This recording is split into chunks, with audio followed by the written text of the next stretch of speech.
সুপ্রিয় বিসিএস পরীক্ষার্থী বন্ধুরা, আশা করি আপনারা সবাই ভালো আছেন। আজকে আমি আপনাদের জন্য একটি গুরুত্বপূর্ণ ক্লাস নিয়ে এসেছি। 17তম বিসিএস এর সাধারণ জ্ঞান প্রশ্ন।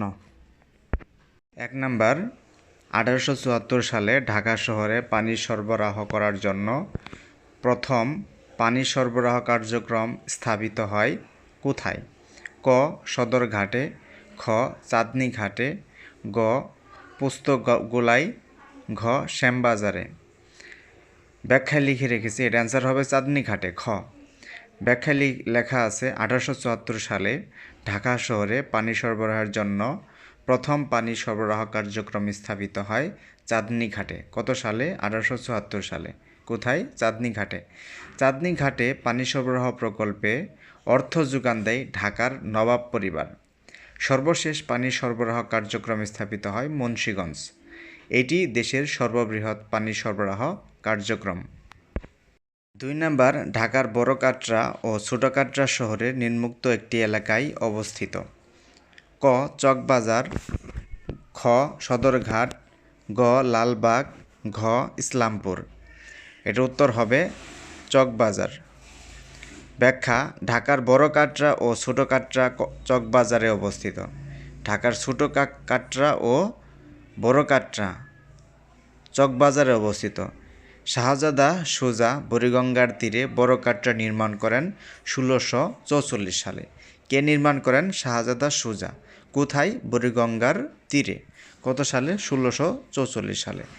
সুবেদার শায়েস্তা খান নিজ বসবাস ও সুবেদারি কার্য পরিচালনার জন্য 1663 থেকে 1664 এই 1-2 বছরের মধ্যে ছোট কাটরা নির্মাণ করেন। শায়েস্তা খান এদেশীয় স্ত্রী চম্পা বিবি ও তার সন্তানাদি নিয়ে এখানে দীর্ঘদিন বসবাস করেন। 3 নাম্বার, বাংলাদেশের একটি জীবন্ত জীবাশ্মের নাম। ক. রাজকাঁকড়া, খ. গন্ডার, গ. পিপিলিকা ভুগম্যানিস, ঘ. Snow loris. এটার অ্যান্সার হবে রাজকাঁকড়া। ব্যাখ্যা: পৃথিবীতে জীবদেহে খুব ধীরে ধীরে পরিবর্তন ঘটছে এবং কয়েক হাজার বছর পর এ পরিবর্তন স্পষ্টভাবে ধরা পড়ছে। রাজকাঁকড়া এমন একটি জীব প্রাগৈতিহাসিক কাল থেকে যার আকৃতিগত পরিবর্তন ঘটেনি। এটি অতীতের রূপেই রয়ে গেছে বলে একে জীবন্ত জীবাশ্ম বলে। ক্যাঙ্গারু এমন একটি জীবন্ত জীবাশ্ম। 4 নাম্বার, ব্রিটিশ বণিকদের বিরুদ্ধে একজন চাকমা জুমিয়া নেতা বিদ্রোহের পতাকা উড়িয়েছিলেন, তার নাম? ক.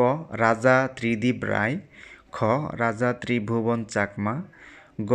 জুম্মা খান, ঘ. জান বক্স খা।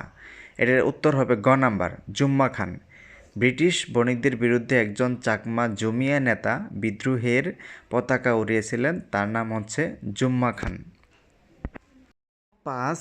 বাংলাদেশকে স্বাধীন দেশ হিসেবে স্বীকৃতিদানকারী দ্বিতীয় দেশের নাম। ক.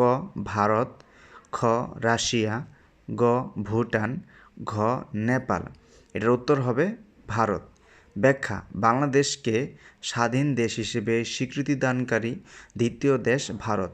ভুটান প্রথম দেশ হিসেবে বাংলাদেশকে আনুষ্ঠানিক স্বীকৃতি দেয় 6 ডিসেম্বর 1971।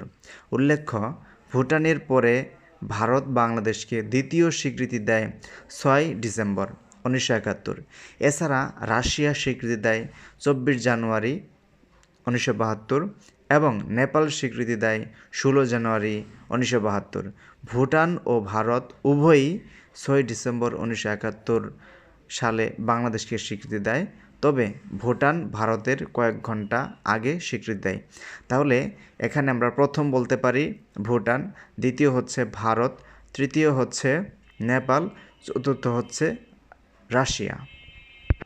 6 নাম্বার, লালবাগ দুর্গের অভ্যন্তরের সমাধিতে সমাহিত শায়েস্তা খানের এক কন্যার আসল নাম।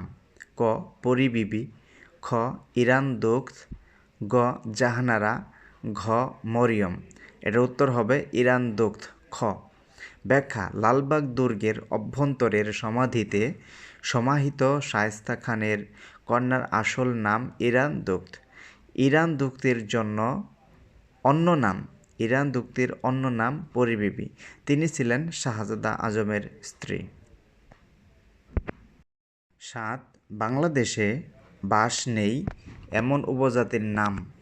ক সাঁওতাল, খ মাওরি, গ মুরং, ঘ গারো। তাহলে এখানে উত্তর হবে মাওরি। ব্যাখ্যা: বাংলাদেশের বাস নেই এমন উপজাতি মাওরি। মাওরি উপজাতিরা বসবাস করে নিউজিল্যান্ডে। বাংলাদেশে উপজাতির সংখ্যা ৪৮টি। এর মধ্যে সাঁওতাল, মুরং, গারো, চাকমা, হাজং, মণিপুরী অন্যতম। তাহলে আমরা মাওরি যে উপজাতি আছে সেটার বসবাস বাংলাদেশে নেই। কোন দেশে আছে? নিউজিল্যান্ডে।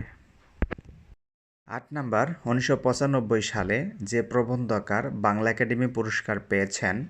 ক হুমায়ুন আজাদ, খ আহমদ শরীফ, গ ওয়াকিল আহমদ, ঘ আব্দুল মতিন খান। এটার উত্তর হবে গ ওয়াকিল আহমদ। ৯ বাংলাদেশের অতি পরিচিত খাদ্য গুল আলু। এই খাদ্য আমাদের দেশে আনা হয়েছিল।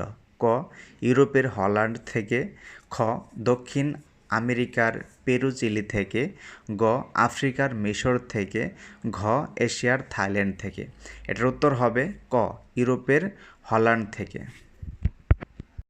ব্যাখ্যা: গোলালু আমাদের দেশে আনা হয়েছিল ইউরোপের হল্যান্ড থেকে।